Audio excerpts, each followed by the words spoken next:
Bonjour à tous. Alors vous savez, dans le programme EJL, le mot logique est assez... Il est partout. Il est dans toutes mes interventions quasiment. Et malgré le fait qu'on m'a toujours dit que le mot logique n'était pas un mot vendeur en politique, je suis désolé, mais nous pouvons l'adapter dans quasiment tous les volets du programme. Alors aujourd'hui, on va parler d'immigration et logique, et de justice et logique. Ça va un petit peu ensemble. Donc là, j'ai pris quelques exemples qui ne sont qu'une journée, hein, et encore, c'est vraiment un échantillon, mais juste pour montrer quel type de délit, quel type de fait divers, quel type d'attitude. Bon, il y a quand même un meurtre dedans, mais à part ça, c'est pas des choses très très graves. Hein, voilà, c'est pas dramatique. Mais ça montre un petit peu l'ambiance. L'ambiance, c'est quoi? Ben, l'ambiance, c'est que les migrants, au sens large, comprennent très vite la faiblesse, comprennent très vite la faiblesse de nos sociétés occidentales, la force des droits de l'homme, et qui sont appliqués que dans un sens, hein, qui sont appliqués pour les coupables, en fait, si on résume, mais je résumerai ça à la fin, comprennent très vite donc qu'ils ne risquent pas grand-chose, qu'ils auront toujours, ils pourront toujours s'en sortir au fond, et qu'il n'y avait pas de limite. Bon.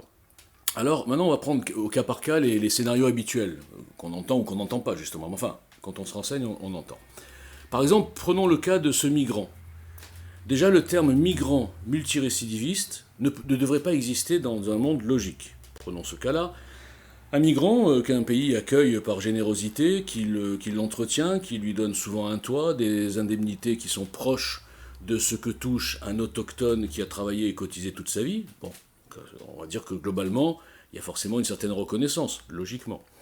Partant de cette logique, je suis désolé de répéter, partant de cette logique, le migrant en question, il comprend, s'il est normalement constitué, qu'il doit quelque chose à ce pays qui l'accueille. Bon.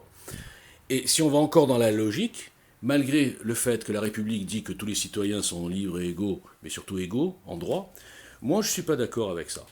Parce que je vais prendre un exemple très clair. J'invite des gens à dormir chez moi qui sont dans la rue. Je les invite par générosité. Je vais leur demander de respecter encore plus que moi-même les règles de la maison, la maîtresse de maison. Voilà.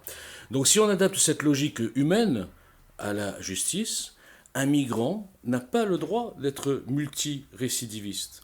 Un migrant n'a pas le droit à l'erreur. Un migrant qu'on a accueilli, à partir du moment où il y a une condamnation claire et nette, etc., il faudra mettre, d'ailleurs ça sera fait dans le programme, une échelle de gravité bien sûr, on lui retire son titre de séjour et il est expulsé immédiatement. C'est simple, net, clair, et si les règles sont annoncées à l'avance, ça sera même très précis. Ensuite, on a aussi les fameux mineurs. Vous savez, les mineurs non accompagnés. En fait, c'est comme s'ils tombaient du ciel. Ils arrivent ici, ils brûlent leurs papiers, et ils savent que bon, on ne pourra pas les renvoyer, et on sera obligé, quelque part, on ne sait même pas quoi en faire, les pauvres, hein, c'est vrai. Alors, il y a certains qu'on met dans des foyers qui coûtent environ, je crois que c'était 4 000 euros par mois. 4 000 euros par mois. Mettez-vous dans la tête que 4 000 euros par mois, c'est 2 fois les impôts sur le revenu d'un Français moyen. Hein, voilà, comme ça, on s'aperçoit des volumes. Chaque migrant non accompagné, qui nous prend pour des abrutis, il faut dire la vérité, coûte l'équivalent de 2 ans, on va dire, d'impôt sur le revenu d'un Français moyen. Là, déjà, on voit les choses différemment. Donc, ces migrants, il faut se mettre à leur place. Ils vont pas à l'école. Ils ne peuvent pas travailler. Les mineurs, je veux dire, ils sont pas en âge de travailler. Qu'est-ce qu'ils font? À partir du moment où on les laisse dans les rues, qu'est-ce qu'ils vont faire? C'est même pas qu'ils sont méchants ou gentils. C'est que c'est normal. Ils vont survivre comment? Ils vont se droguer, ils vont agresser, etc. Et on laisse donc des dangers publics en liberté ouvertement. Je vais faire une petite parenthèse. Et là, on nous dit, les politiciens osent nous dire, ah, mais vous comprenez, on ne peut pas les expulser, on ne sait pas d'où ils viennent. D'accord? Ah, vous comprenez, on ne peut pas les expulser parce que leurs pays ne les veulent plus. Alors, ok, je pose une question. On est le Luxembourg, nous? On est quoi? On est l'Albanie? On est, je sais pas, on est qui? On est la France?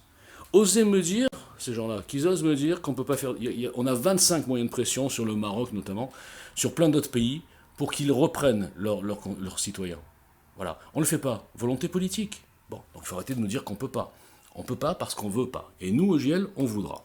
Donc déjà, les migrants non accompagnés, c'est fini. Au bout d'un an, 2 ans, quand le message sera bien passé, que dès que le migrant non accompagné qui tombe du ciel, qui n'a pas de papier d'identité, qui est apatride, ça n'existe pas, hein, excusez-moi, mais à part venant d'un vaisseau spatial, on sait bien que c'est de la machination tout ça. Et encore, quand ils sont vrais migrants, vrais mineurs, pardon, c'est pas toujours le cas. À partir du moment où le message sera passé, que ces mineurs-là, on ne va pas leur demander, bon, alors vous voulez pas nous dire d'où vous venez, etc. Non, on les incarcère, alors qu'avec des mineurs, bien sûr, et comme des prisonniers, pas comme des invités, on attend qu'ils se décident pour savoir ce qu'on fait. Non, non, je pense pas qu'ils prendront le risque après de venir comme ça, ah ben on n'a pas de papier.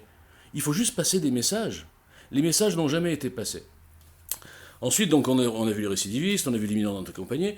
Donc, après, oui, les demandeurs d'asile. Alors, c'est pareil. Moi, j'ai vu des faits divers où des demandeurs d'asile en attente de réponse allaient agresser des femmes ou quoi, ils étaient condamnés, mais pendant ce temps, leur dossier suit son cours. Et si ça se trouve, à la fin, on va dire, oui, bah, finalement, oui, on va vous garder, on va vous sauver, parce que là, vraiment, vous êtes quelqu'un qui... Vous avez montré tout de suite votre respect de l'accueillant et de notre pays, donc il n'y a pas de problème, on vous garde. Alors, j'ai pris ces 3 exemples au hasard, enfin pas tout à fait au hasard, mais jusqu'où on va aller comme ça? En appliquant la logique, comme je viens de le dire pour les mineurs, pour les demandeurs d'asile, c'est pareil. On sait tous qu'il y a 90% des demandeurs d'asile qui viennent de pays qui ne sont absolument pas en guerre. Est-ce que l'Albanie est en guerre? Est-ce que la Tunisie est en guerre? Est-ce que la Géorgie est en guerre? Bon. Donc les demandeurs d'asile, seuls les dossiers déposés dans les pays, dans leur pays, seront étudiés. Vous imaginez bien qu'il y en aura beaucoup moins d'un coup, hein étonnamment. Vous imaginez aussi, prenons encore un parallèle, que le demandeur d'asile qui arrive ici, où il sait très bien qu'il n'a aucun droit d'avoir il n'a pas du tout les critères, et celui qui reçoit son dossier le sait tout de suite qu'il n'a pas les critères, en 3 minutes, en diagonale, il le sait. Et pourtant, la lenteur administrative fait que pendant 1 an, il va nous coûter, ce monsieur, 600 € par mois, minimum, sans parler des trucs gratuits, etc. Il va nous coûter plus qu'un Français, je répète, c'est pas du racisme, c'est un constat, qui a travaillé toute sa vie, qui est au RSA, par exemple. Voilà. Alors, qui peut me dire que dans tout ce que je viens de dire, il y a une notion de racisme? Personne. En tout cas, s'il y en a un, je l'attends quand il veut. On parle là de logique. Dès qu'on enlève le filtre du racisme et on parle en logique, nous pourrons appliquer sans aucun problème pour les démontrer, les expliquer, sans haine, sans rage, sans rien, toutes les mesures du programme JL. Alors, je vais maintenant aller dans le sens des gens qui disent « Oui, mais comment, c'est inhumain, on n'accueille pas ces gens-là et tout. » Bon, d'accord.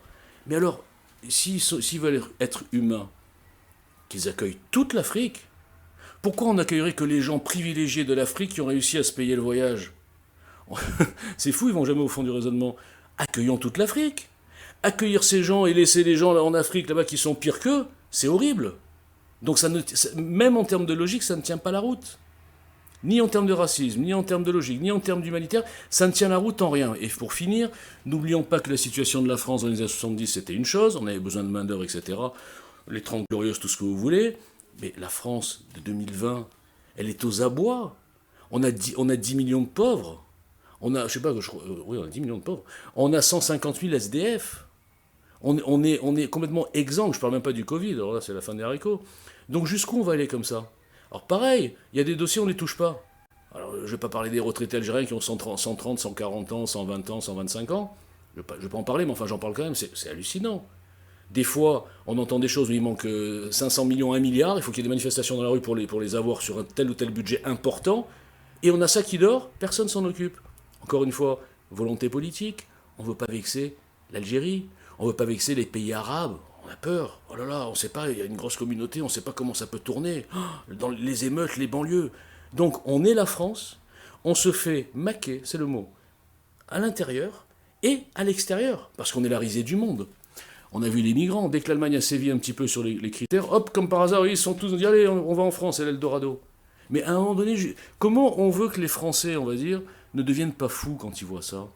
Quand ils se disent, voilà, moi je travaille toute l'année, je paye 2000 € d'impôts, à quoi ça sert? À payer 1 mois de détention dans une prison d'un mec qui a violé ou qui a égorgé une femme qui venait, voilà. Le mec qui venait d'arriver, on l'accueille, voilà ce qu'il fait. Comment voulez-vous qu'on ne devienne pas fous? Et tant qu'on n'a pas réglé ce problème de la justice, tout le reste découle du problème de la justice. C'est le problème principal de ce pays, la justice, la corruption et bien sûr la monarchie présidentielle. Et ça, on s'en occupe dans la mesure numéro 1 du programme EJL. Merci.